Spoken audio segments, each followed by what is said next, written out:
Hi friends, ನಾವು ಇವತ್ತು ಕಷಾಯವನ್ನು ಯಾವ ರೀತಿ ತಯಾರಿಸುವುದು ಅಂತ ತಿಳಿಯೋಣ. ಈ ಆಲ್ ಇನ್ ಒನ್ ಕಷಾಯವನ್ನು ಪ್ರತಿದಿನ ಒಂದು ಹೊತ್ತು ಅಂದರೆ ಬೆಳಿಗ್ಗೆ, ಇಲ್ಲದಿದ್ದರೆ ಮಧ್ಯಾಹ್ನ, ಇಲ್ಲದಿದ್ದರೆ ಸಂಜೆ ಯಾವುದೇ ಒಂದು ಹೊತ್ತಲ್ಲಿ ಪ್ರತಿದಿನ ಕುಡಿಯೋದ್ರಿಂದ ತುಂಬಾ ಪ್ರಯೋಜನ ಇದೆ. ಈ ಕಷಾಯ ಯಾವ ರೀತಿ ಮಾಡೋದು ಅಂತ ನಂತರ ಹೇಳ್ತೇನೆ. ಅದಕ್ಕಿಂತ ಮೊದಲು ಈ ಕಷಾಯದಲ್ಲಿ ಯಾವುದೆಲ್ಲ ನಾವು ಸಾಮಗ್ರಿ ಉಪಯೋಗಿಸ್ತೇವಲ್ಲ ಅದರ ಉಪಯೋಗವನ್ನು ತಿಳಿಸ್ತೇನೆ. ಮೊದಲಿಗೆ ವೀಳ್ಯದೆಲೆ. ವೀಳ್ಯದೆಲೆ ರಕ್ತದಲ್ಲಿರುವಂತಹ ಗ್ಲೂಕೋಸ್ ಮಟ್ಟವನ್ನು ನಿಯಂತ್ರಣದಲ್ಲಿ ಇಡಲಿಕ್ಕೆ ಸಹಾಯ ಮಾಡುತ್ತೆ. ಜೊತೆಗೆ ಮಧುಮೇಹ ನಿಯಂತ್ರಣದಲ್ಲಿ ಇಡಲಿಕ್ಕೆ ಸಹ ಇದು ತುಂಬ ಸಹಕಾರಿಯಾಗಿದೆ. ಅಂದರೆ ಮಧುಮೇಹ ಇದ್ದವರಿಗೆ ಅವರಿಗೆ ಯಾವುದೇ ರೀತಿಯ ಗಾಯ ಆದರೂ ಅದು ಬೇಗ ಗುಣ ಆಗುವುದಿಲ್ಲ. ಆದರೆ ಈ ವೀಳ್ಯದೆಲೆಯಿಂದಾಗಿ ಅವರ ಗಾಯ ಬೇಗ ವಾಸಿಯಾಗುತ್ತೆ. ಇನ್ನು ಯಾವುದೇ ರೀತಿಯ ಕೆಮ್ಮು ಅಥವಾ ಕಫ ಇದ್ರೂ ಸಹ ಅದು ನಿವಾರಿಸುತ್ತೆ. ಇನ್ನು ಶುಂಠಿ. ಶುಂಠಿ ಸಹ ಅಂದರೆ ಯಾವುದೇ ರೀತಿಯ ಗಂಟಲು ನೋವಿದ್ರೂ ಅದು ಗುಣ ಮಾಡುತ್ತೆ. ಮತ್ತು ಬಾಯಲ್ಲಿ ಈ ಹುಣ್ಣೆಲ್ಲ ಆದರೆ ಅದನ್ನು ಸಹ ಗುಣ ಮಾಡಲಿಕ್ಕೆ ಇದು ತುಂಬಾ ಸಹಕಾರಿಯಾಗಿದೆ.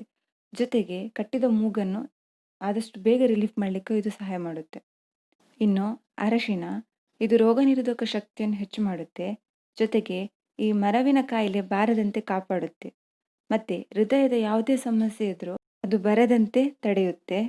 ಜೊತೆಗೆ ಈ ಕಣ್ಣಿನ ಎಲ್ಲ ಸಮಸ್ಯೆ ಅಂದರೆ ಕಣ್ಣು ಮಂದಾಗುವುದು ಅಥವಾ ಕೆಂಪಾಗುವುದು, ಕೆಲವರಿಗೆ ತುಂಬ ಉರಿಯುತ್ತೆ ಮತ್ತು ಪೊರೆ ಬರುವಂತಹ ಸಮಸ್ಯೆ ಇದನ್ನು ಸಹ ಬಗೆಹರಿಸುತ್ತೆ. ಇನ್ನು ತುಳಸಿ. ತುಳಸಿ ಸಹ ರೋಗ ನಿರೋಧಕ ಶಕ್ತಿ ಹೆಚ್ಚು ಮಾಡಲಿಕ್ಕೆ ಸಹಕಾರಿಯಾಗಿದೆ. ಜೊತೆಗೆ ಈ ಕೆಮ್ಮು ಕಫ ಇದ್ರೂ ಅದನ್ನು ಕಡಿಮೆ ಮಾಡುತ್ತೆ. ಈ ಬಾಯಿಯ ಎಲ್ಲ ಸಮಸ್ಯೆ ಅಂದರೆ ಹುಣ್ಣಾಗಲಿ ಅಥವಾ ಗಂಟ್ಲು ನೋವಾಗಲಿ ಈ ರೀತಿಯ ಯಾವುದೇ ಸಮಸ್ಯೆ ಇದ್ರೂ ಸಹ ಅದನ್ನು ಸಹ ಪರಿಹರಿಸುತ್ತೆ. ಜೊತೆಗೆ ಈ ಸಂಧಿಗಳಲ್ಲಿ ನೋವಿರುತ್ತಲ್ಲ ಅದನ್ನು ಸಹ ಪರಿಹರಿಸುತ್ತೆ. ಲವಂಗ. ಲವಂಗ ಈ ಮೈಕೈ ನೋವಿದ್ದರೆ ಅದನ್ನು ಸರಿ ಮಾಡುತ್ತೆ. ಜೊತೆಗೆ ಹಲ್ಲು ನೋವಿದ್ರೂ ಇದು ಸರಿ ಮಾಡುತ್ತೆ. ಅಂದರೆ ಹಲ್ಲು ತುಂಬ ನೋವಿದ್ದಾಗ ಈ ಲವಂಗನ ಅಲ್ಲಿ ಜಗ್ದು ಅಲ್ಲೇ ಇಟ್ಟರೆ ಅದರ ರಸ ಸ್ವಲ್ಪ ಅದು ಹಲ್ಲಿಗೆ ತಾಕ್ತಾ ಇದ್ದರೆ ಆ ನೋವು ಕಡಿಮೆ ಆಗುತ್ತೆ. ಇದು ಜೀರ್ಣಶಕ್ತಿ ಹೆಚ್ಚು ಮಾಡುತ್ತೆ. ಜೊತೆಗೆ ರೋಗ ನಿರೋಧಕ ಶಕ್ತಿ ಹೆಚ್ಚು ಮಾಡಲು ಇದು ಸಹಕಾರಿಯಾಗಿದೆ. ಇನ್ನು ಚಕ್ಕೆ ಅಂದರೆ ದಾಲ್ಚಿನ್ನಿ. ಇದು ಸ್ಮರಣ ಶಕ್ತಿಯನ್ನು ಹೆಚ್ಚು ಮಾಡುತ್ತೆ. ಜೊತೆಗೆ ಮಧುಮೇಹ ನಿಯಂತ್ರಣದಲ್ಲಿರಿಸುತ್ತೆ. ಮತ್ತು ಯಾವುದೇ ರೀತಿಯ ಅಂದರೆ ಕೆಲವರಿಗೆ ತುಂಬ ಕೊಲೆಸ್ಟ್ರಾಲ್ ಇರುತ್ತಲ್ಲ ಅದನ್ನು ಕಡಿಮೆ ಮಾಡುತ್ತೆ ಮತ್ತು ನಿಯಂತ್ರಣದಲ್ಲಿ ಇಡೋಕ್ಕೂ ಇದು ಸಹಾಯ ಮಾಡುತ್ತೆ. ಇನ್ನು ದೊಡ್ಡಪತ್ರೆ. ಇದು ಶೀತ ಅಥವಾ ಯಾವುದೇ ರೀತಿಯ ಕೆಮ್ಮಿದ್ರೂ ತಕ್ಷಣ ಕಡಿಮೆ ಮಾಡಲಿಕ್ಕೆ ತುಂಬಾ ಸಹಕಾರಿಯಾಗಿದೆ. ಇನ್ನು ಕರಿಮೆಣಸು. ಇದು ಜೀರ್ಣಕ್ರಿಯೆ ಹೆಚ್ಚು ಮಾಡುತ್ತೆ ಮತ್ತು ಯಾವುದೇ ರೀತಿಯ ವಾತ ಸಮಸ್ಯೆ ಇದ್ದರೆ ಈ ಸಂಧಿಯಲ್ಲಿ ನೋವಿದ್ದರೆ ಅಥವಾ ಹೊಟ್ಟೆ ನೋವಾಗ್ತಿದ್ದರೆ ಕಂತುತ್ತಿದ್ದರೆ ಅಂಥ ಸಮಸ್ಯೆ ಇದ್ದರೂ ಸಹ ಇದು ಪರಿಹರಿಸುತ್ತೆ. ಜೊತೆಗೆ ಈ ಕಫ ಇದ್ದರೂ ಕಡಿಮೆ ಮಾಡುತ್ತೆ ಮತ್ತು ಕೆಮ್ಮನ್ನು ಸಹ ಕಡಿಮೆ ಮಾಡಲಿಕ್ಕೆ ಇದು ತುಂಬಾ ಸಹಕಾರಿಯಾಗಿದೆ. ಈಗ ಕಷಾಯ ಯಾವ ರೀತಿ ಮಾಡೋದಂತ ತಿಳಿಯೋಣ.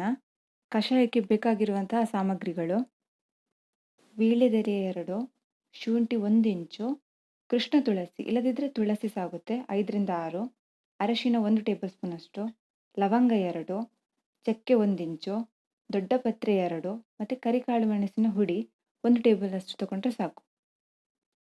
ಇದೆಲ್ಲ ಸಾಮಗ್ರಿಯನ್ನು ಹಾಕಿ ಈ ಕಷಾಯ ಮಾಡಬೇಕಂತೇನಿಲ್ಲ. ನಿಮ್ಮ ಮನೆಯಲ್ಲಿ ಯಾವುದು ನಿಮ್ಮ ಹತ್ರ ಇದೆಯೋ ಅದನ್ನೆಲ್ಲ ಹಾಕಿ ಕಷಾಯ ಮಾಡಿದರೆ ಸಾಕು. ಮೊದಲಿಗೆ ಒಂದು ಪಾತ್ರೆಗೆ 1 ಲೋಟದಷ್ಟು ನೀರು ಹಾಕಿ.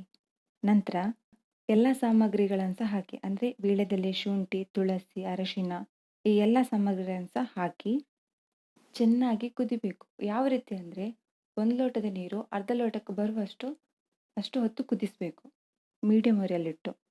ನಂತರ ಅದನ್ನು ಚೆನ್ನಾಗಿ ಶೋಧಿಸ್ಕೊಳ್ಳಿ. ಇದನ್ನು ಒಬ್ಬರೇ ಕುಡಿಬೇಕಂತ ನಾನು ಹೇಳ್ತಿಲ್ಲ. ಮನೆಯಲ್ಲಿರುವಂತಹ ಅಂದರೆ ಎಲ್ಲರೂ 4ರಿಂದ 5 ಚಮಚದಷ್ಟು ಕುಡಿದ್ರೆ ಸಾಕು. ನಿಮಗೆ ಒಂದು ವೇಳೆ ಬೇಕಿದ್ದರೆ ಸ್ವಲ್ಪ ಬಿಸಿ ನೀರು ಹಾಕ್ಬೋದು. ಇದನ್ನು ಪ್ರತಿದಿನ ಮಾಡಿ ಕುಡಿಯಿರಿ. ಇದರಿಂದ ರೋಗ ನಿರೋಧಕ ಶಕ್ತಿ ಹೆಚ್ಚುತ್ತೆ. ಯಾವುದೇ ರೀತಿಯ ನಿಮಗೆ ತೊಂದರೆ ಇದ್ದರೆ ಅಂದರೆ ಕೆಮ್ಮು ಕಫ ಶೀತ ಆ ರೀತಿ ಇದ್ದರೂ ಅದು ಗುಣ ಆಗುತ್ತೆ. ಜೊತೆಗೆ ಈ ಕಷಾಯ ನಿಮ್ಮನ್ನು ಎಲ್ಲ ರೀತಿಯ ಕಾಯಿಲೆಯಿಂದ ಸಹ ಕಾಪಾಡುತ್ತೆ. ಯಾಕಂದರೆ ಈ ಕೊರೋನಾದಿಂದಾಗಿ ನಾವು ಹೊರಗೆ ಹೋಗುವಾಗಿಲ್ಲ. ಹಾಗಾಗಿ ನಮ್ಮ ಜಾಗೃತಿಯನ್ನು ನಾವೇ ಮಾಡ್ಕೋಬೇಕಲ್ವಾ. ಅದಕ್ಕೋಸ್ಕರ ನಿಮ್ಮ ಹತ್ರ ಕೇಳ್ಕೊಳ್ತೇನೆ, ಈ ಕಷಾಯವನ್ನು ಪ್ರತಿದಿನ ಮಾಡಿ ಕುಡಿಯಿರಿ. ಥ್ಯಾಂಕ್ ಯು ಫ್ರೆಂಡ್ಸ್, ವಿಡಿಯೋನ ಕಂಪ್ಲೀಟಾಗಿ ನೋಡಿದ್ದಕ್ಕೆ. ನಿಮಗೆ ಈ ವಿಡಿಯೋ ಇಷ್ಟ ಆದರೆ ದಯವಿಟ್ಟು ಲೈಕ್ ಮಾಡಿ, ಶೇರ್ ಮಾಡಿ ಮತ್ತು ನಮ್ಮ ಚಾನಲನ್ನು ಸಬ್ಸ್ಕ್ರೈಬ್ ಮಾಡಿ. Thank you.